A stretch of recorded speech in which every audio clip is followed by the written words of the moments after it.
आकाशीय चहचहाते हुए अपने अपने मील की ओर जा रहे थे। गांव की कुछ स्त्रियां पानी लेने के लिए घड़े लेकर कुएं की ओर चल पड़ी। पानी भरकर कुछ स्त्रियां तो अपने घरों को लौट गई, परंतु उनमें से चार कुएं की पतली जगह पर बैठकर आपस में इधर उधर की बातें करने लगी। बातचीत करते करते बात बेटों पर जा पहुंची। उनमें से एक की उम्र सबसे बड़ी लग रही थी। भगवान सबको मेरे बेटे जैसा बेटा दे। बेटा लाखों में एक है। इसका कंठ बहुत मधुर है। वह बहुत अच्छा गाता है। के गीत को सुनकर कोयल और मैना भी चुप हो जाती है। वो बड़े चाव से उसका गीत सुनते हैं। की बात सुनकर दूसरी स्त्री का मन हुआ कि वह भी अपने बेटे की प्रशंसा करे। मेरे बेटे की बराबरी कोई नहीं कर सकता। वह बहुत ही शक्तिशाली और बहादुर है। वह बड़े बड़े बहादुरों को भी पछाड़ देता है। वह आधुनिक युग का वीर है। सब सुनकर तीसरी औरत कैसे चुप रह गई। मेरा बेटा साक्षात बृहस्पति का अवतार है। वह जो कुछ पढ़ता है एकदम याद कर लेता है। ऐसा लगता है मानो उसके कंठ में सरस्वती का निवास हो। औरतों की बातें सुनकर चौथी स्त्री चुपचाप बैठी रही। उसने अपने बेटे के बारे में कुछ न कहा। पहली ने उसे टोका।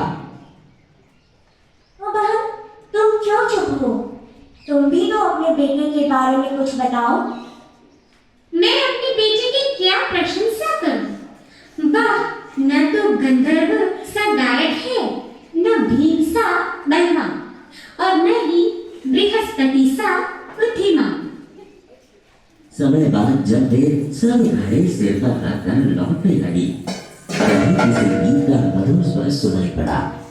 सुनकर पहली स्त्री बोली, सुनो, मेरा हीरा गा रहा है। तुम लोगों ने सुना? उसका कंठ कितना मधुर है।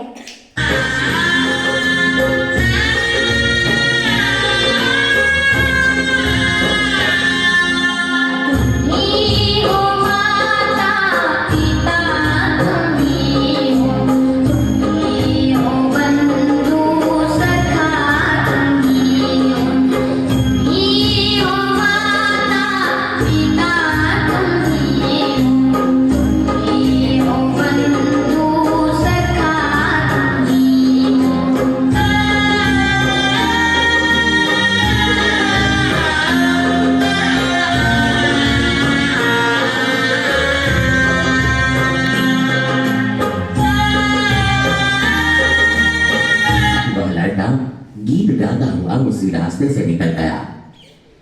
अपनी मां की ओर कोई ध्यान नहीं दिया। इतने में दूसरी स्त्री का बेटा उधर से आता दिखाई दिया।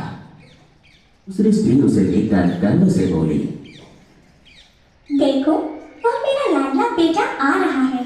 शक्ति और सामर्थ्य में इसकी बराबरी कौन कर सकता है?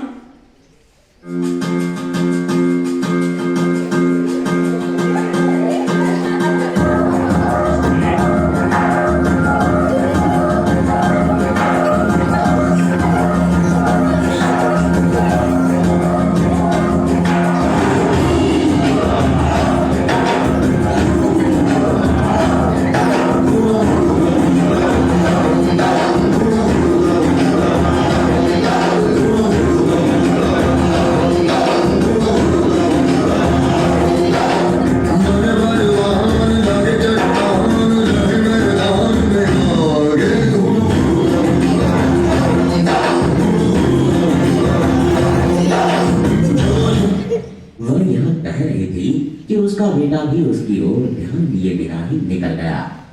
वे कुछ आगे बढ़ी तो एकाएक तीसरी स्त्री का बेटा उधर से संस्कृत के श्लोकों का पाठ करता हुआ निकला। उसके उच्चारण से ऐसा लग रहा था मानो उसके कंठ में साक्षात सरस्वती विराजमान हो। देखो,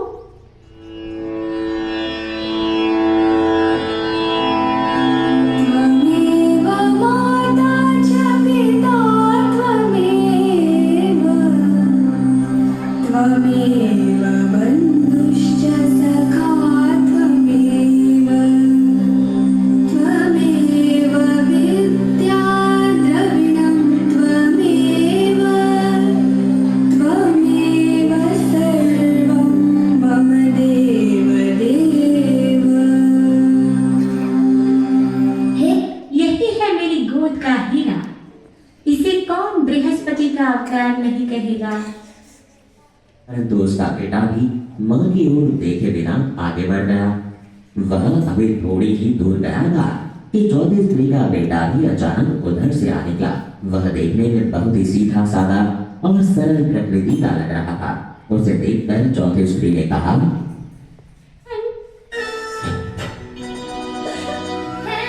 आदर्श बालक बनिए, हेलो आदर्श बालक बनिए हो, आदर्श बालक बनिए, हेलो आदर्श बालक बनिए। તો પછી આદર્શ બાળક બનવા માટે શું કરવું પડે?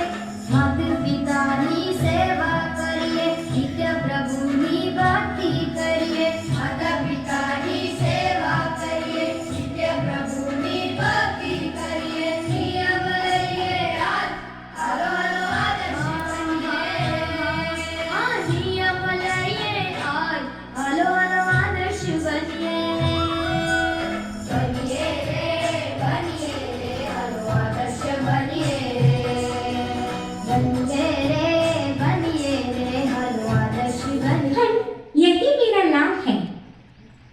स्त्री उसके बारे में बता ही रही थी कि उसका बेटा पास आ पहुंचा।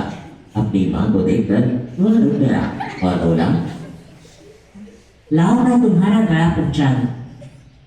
मना करने पर भी उसने मां के सिर से पानी भरा घड़ा उतार कर अपने सिर पर रखा और घर की ओर चल पड़ा। तीनों औरतें बड़े ही आश्चर्य से चौथी स्त्री के बेटे को देखती रही। एक वृद्ध महिला जो बहुत देर से इन औरतों के पीछे चलती हुई इनकी बातें सुन रही थी, पास आकर बोली, देखती क्या हो, यही सच्चा हीरा है।